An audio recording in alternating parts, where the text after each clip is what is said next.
also want to say I'm a little disappointed after hearing all your introductions, because nobody is really very skeptical about meditation.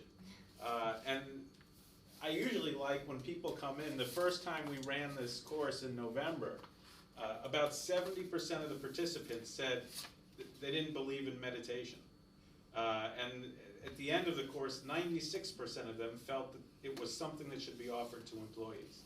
So I much prefer seeing those changes in people's mindset, like, oh, this is a bunch of nonsense, and then see them saying, actually, this is really good stuff. We hate it, Andrew, that's it. So we can leave early, yeah. No. Okay, so thank you. I'm kidding, obviously.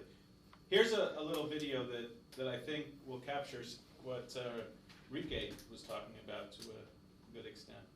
Am I missing a deadline? Will I get there in time? You're going too fast. Did I close the garage door? Stay in your lane. I don't think I sent that email. I should make a reservation. I thought it was clear.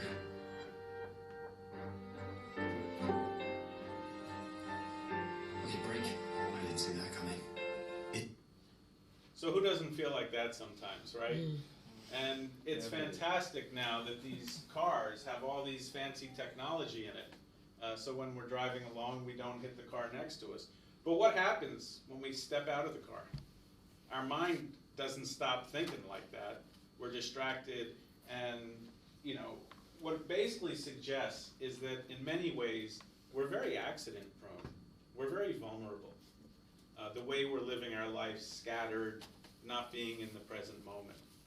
So I also think this is relevant because not only are we feeling this way, but the guests who come into this hotel are very much feeling this way. And so it's nice to reflect from that perspective on, when somebody's come in and they're frustrated or they're upset. A lot of times it has nothing to do with what is actually going on here. There's something residual that they're carrying. It could be a frustration, it could be a disappointment, it could be a wanting to be connected. Like their spouse at home isn't listening to them, and they feel like nobody understands them and nobody listens to them, and then they come to the hotel and there's a problem, it doesn't meet their expectations, and then they come down to the front desk and they start giving it to you because you're the closest person there. And I think we can shift that in a large part just by showing that we understand where they're coming from. It's not necessarily about the room, about the food, about the this. There's probably something else that's going on. And if we get too caught up in the superficial view of things, we may forget that. And so hopefully this course also awakens the potential that to never worry alone. Radical hosting, it spreads out to each other and to guests.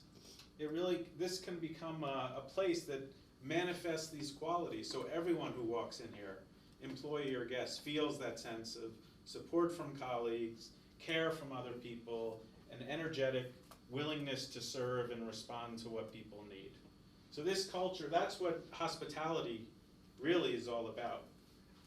So, there was something else that happened when I was 19 and I was starting to meditate. And I remembered I was doing walking meditation, which is very simple. You pick a line in a room, you look down, and you start walking back and forth, left, right, left step, right step.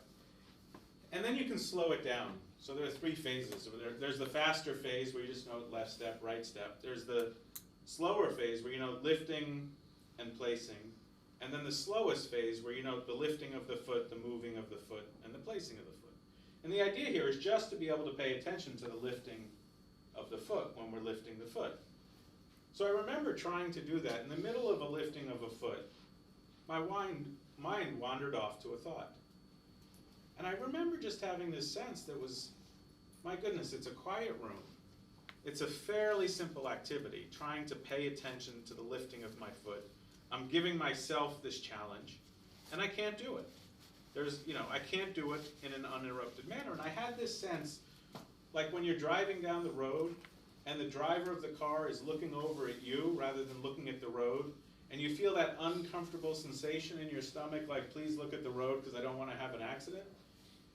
If we can't pay attention when we're trying to pay attention under perfect circumstances, then what happens when we're not even trying to pay attention? When we're busy and distracted? It means we're not seeing what's going on. And what happens when we don't see what's going on? Well, in one sense, we miss opportunities.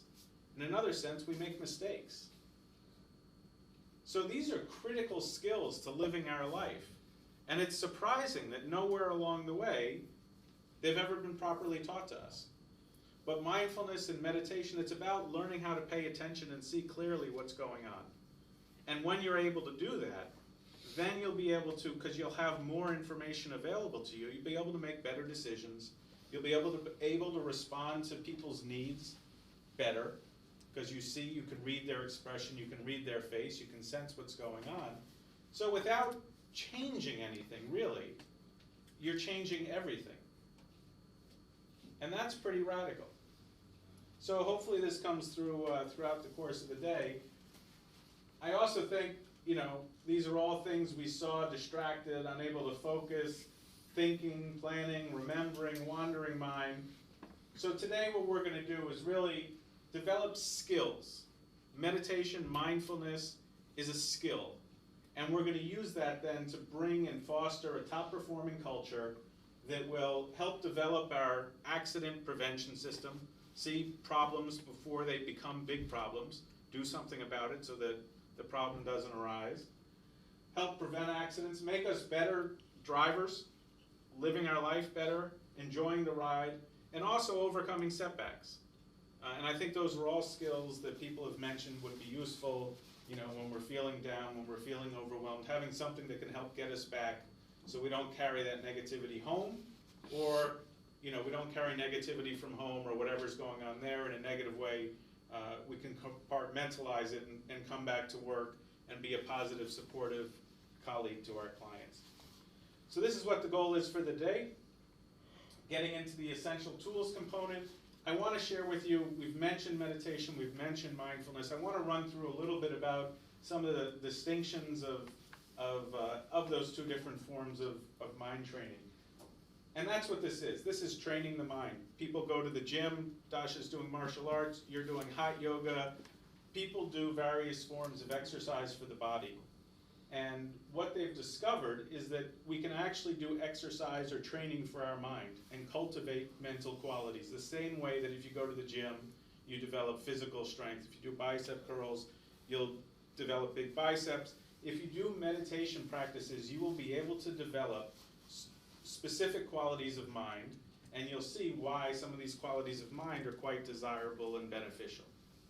So overall, there are really two types of meditation in the world. Everything can be thrown into one of these two categories. The first is tranquility meditation.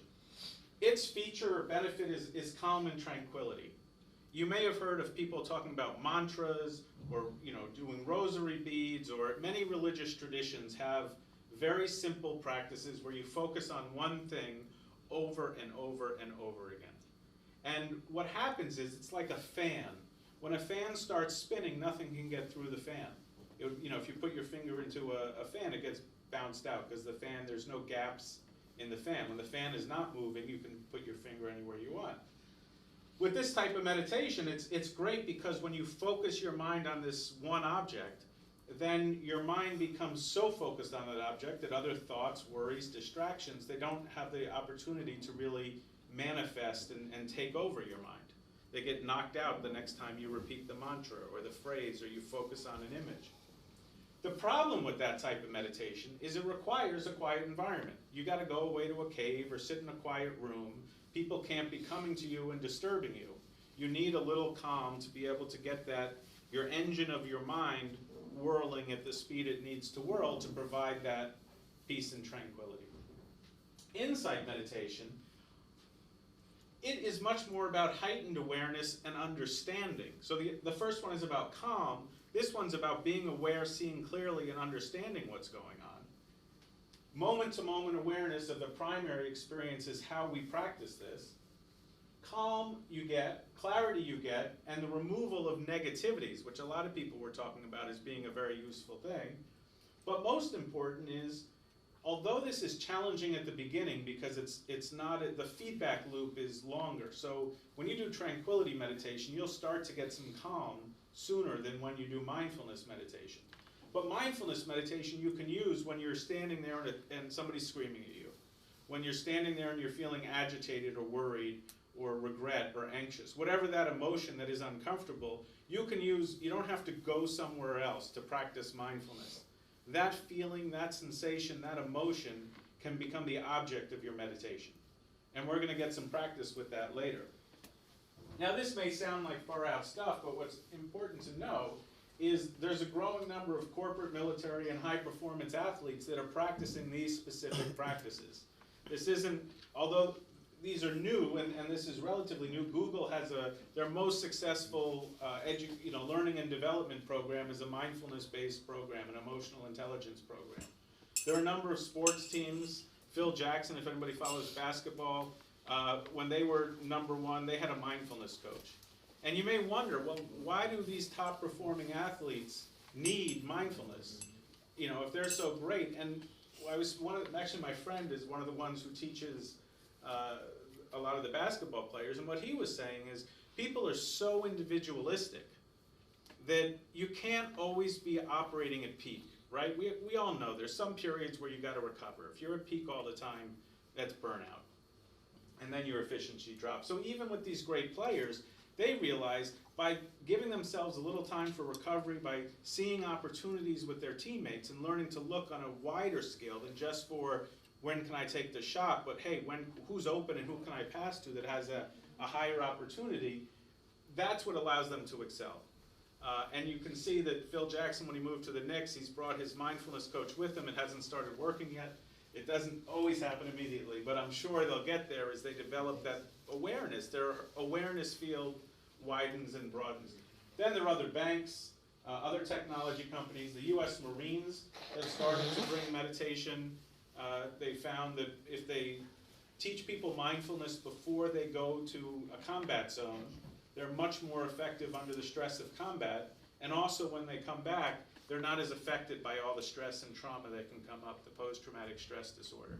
So a lot of research is being done, and a lot of people, GLH hotels, also recognizes there's tremendous value. And the UK has really been a leader in this as well, having more and more mindfulness recommendations in schools and healthcare settings, what have you. But this is a growing trend. You'll probably start noticing articles about it and seeing it more around the place. A lot has been done to verify that this is real, and I think hopefully your experience today will help that with you.